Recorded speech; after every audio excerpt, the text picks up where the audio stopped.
નમસ્કાર દર્શક મિત્રો, એસડી ન્યૂઝ ગુજરાતી ચેનલ પર આપનું સ્વાગત છે અને હું આપની સાથે વૈશાલી પુબારુ કરીશું નજર આજના સમાચાર પર। તલોદ સાબરકાંઠાથી તલોદ મોડાસા રોડ પર આવેલ સહજાનંદ વિલામાં એક ગાય પાણીના હોજમાં પડી ગઈ।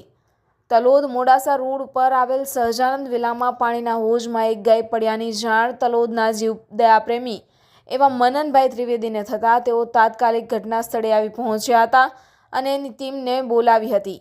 ગાયને રેસ્ક્યુ કરી બચાવી લેવા માટે તલોદ નગરપાલિકાને જાણ કરેલ, જેથી તાત્કાલિક ધોરણે નગરપાલિકાના કર્મચારીઓ આવી પહોંચ્યા અને જેસીબી દ્વારા ગાયને બહાર કાઢવામાં આવી।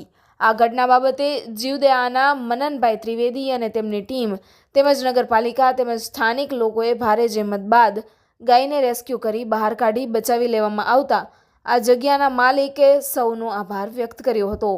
Reporter Dilip Parmar, SD news Gujarati, Talod, Sabarkantha.